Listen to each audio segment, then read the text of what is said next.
Votre fidélité nous honore, chers téléspectateurs d'Afro Info D143, et merci de nous rejoindre une fois encore pour être informés de la situation sécuritaire de l'Est de la République démocratique du Congo, où les combats s'intensifient entre l'armée rwandaise et ses supplétifs du M23 et les patriotes Ouazalendo dans la province du Nord Kivu, plus précisément dans le territoire de Massissi, Rutshuru également dans le territoire de Walikale. Mais dans cette édition, nous commençons dans le territoire de Massissi, où les activités socio-économiques et scolaires sont paralysées depuis hier, jeudi 6 novembre 2025, dans les villages de Kivuye. Je le disais même dans certaines émissions, que les combats s'intensifient toujours dans cette localité de Kivuye, dans la chefferie de Bachali, suite à l'insécurité sécuritaire caractérisée par ces affrontements qui opposent la rébellion du M23 soutenue par l'armée rwandaise et les patriotes Ouazalendo du mouvement ANCDH, dirigé par le général autoproclamé Jean-Marie Bonanné. Ce vendredi, on nous signale que la situation reste la même dans la zone au lendemain des affrontements qui ont opposé la coalition RDF M23 et les résistants Ouazalendo. Vous devez retenir que les Ouazalendo qui ont réussi à déloger cette coalition RDF M23 jusqu'à prendre même les centres de Kivuye, puisque les combats se sont même intensifiés dans la localité voisine qu'on appelle les Puerou. Vous devez retenir que aucune maison de commerce n'a ouvert ses portes. Les agriculteurs ne se sont pas rendus, voulait dire dans leur champ. Tout le monde est resté à la maison toujours. Nos sources redoutent une probable reprise des combats ce soir entre les rebelles du M23 soutenus par l'armée rwandaise. Dans ces villages, vous devez retenir que les combats s'intensifient, bien sûr, surtout du côté de Kivuye. Et pour l'instant, on nous signale que ce soir, il y a toujours des tirs qui se font entendre. C'est pour cela que les activités socio-économiques, scolaires ne tournent pas très bien. Les combats s'intensifient, que ce soit même dans le territoire de Massissi, et également du côté de Walikale. Il y a toujours la même situation. Et d'ailleurs, on nous signale que beaucoup de rebelles sont en train de faire défection au sein de M23, RDF et AFC. Au moins 72 rebelles de cette coalition RDF qui se sont rendus aux forces gouvernementales et qui étaient jusque-là cantonnés à Walikale, le centre. Là, nous sommes dans la province du Nord Kivu. Et vous devez retenir que ce soit 72 rebelles du M23 qui ont été acheminés ce vendredi 7 novembre à Kisangani, dans la province de La Chopo. L'opération a été effectuée à partir de l'aérodrome de Kigoma.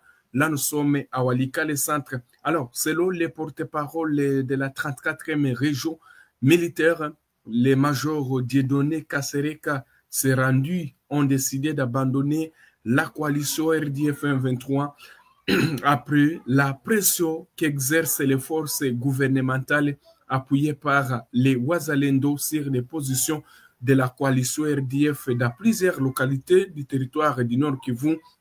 Vous devez retenir, même si les deux parties se trouvent du côté du Qatar, il y a toujours des combats. Chaque jour, sur toutes les lignes de front, ce novembre élève des rendus l'espace d'environ au moins présenté par l'armée démontre que la pression est forte sur les rebelles. Sur les lignes de front, indique le major Dieudonné Kasereka, porte-parole de la 34e région militaire basée à Walikale. Au moins, on signale une affaire de 500 rendus, 500 rebelles qui quittent les rats et puis ils viennent au sein des forces armées de la République démocratique du Congo. Et les Ouazalendo, vous devez retenir que cette coalition RDF 23 ne s'est pas encore prononcée sur des cas de reddition de ces éléments dans les différentes zones de combat. Vous devez retenir qu'un calme précaire s'observe sur le terrain c'est vendredi 7 novembre 2025 dans le territoire de Massissi, je voulais dire dans le territoire de Walikale, plus qu'il fait une affaire d'une semaine qu'on n'attend pas en tout cas des combats du côté de Walikale, mais l'armée congolaise avait déjà accentué la pression sur les rebelles. C'est ainsi qu'il y a eu ces résultats. Il y a beaucoup de rendus, au moins 500. Je présente mes excuses. Au moins 500 rebelles se sont déjà rendus au Wazalendo et des forces armées de la République démocratique du Congo depuis le début du mois de novembre. Vous verrez qu'il y a toujours l'avantage, une fois les forces armées de la République démocratique du Congo mettaient une grande pression sur cette coalition, elle pourra peut-être quitter même les zones qu'elle occupe pour que les forces loyalistes puissent encore récupérer.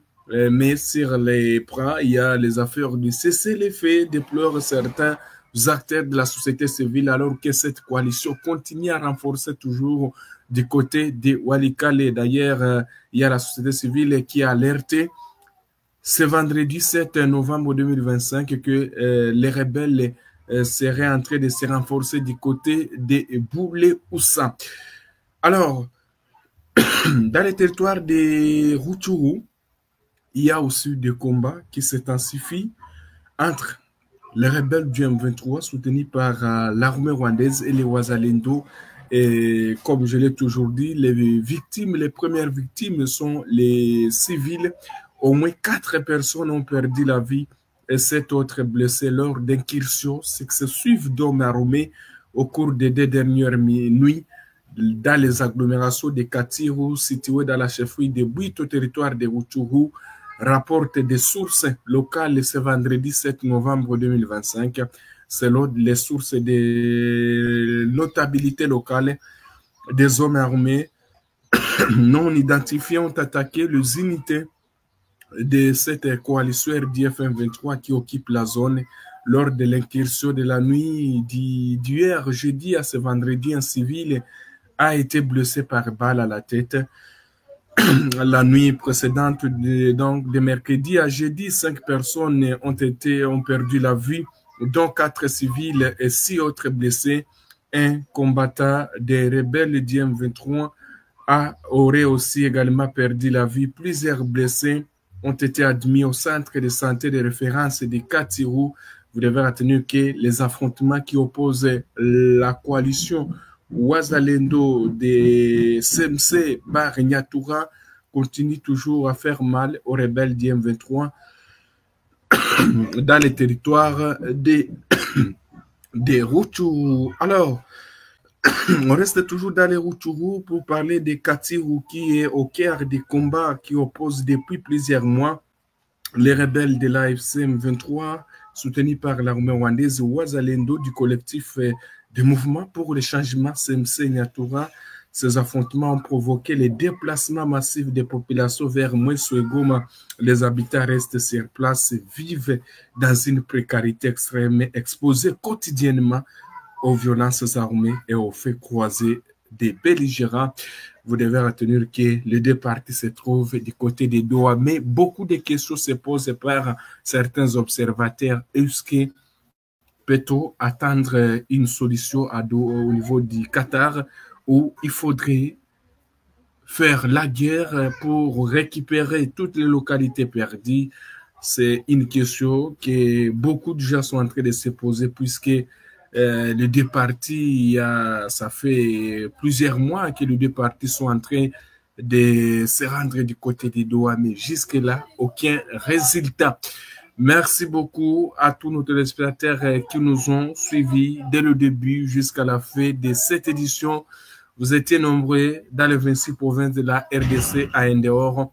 Nous vous disons merci et surtout passez une excellente soirée. Nous sommes arrivés à la fin de cette édition. Merci à vous de nous avoir suivis jusqu'ici.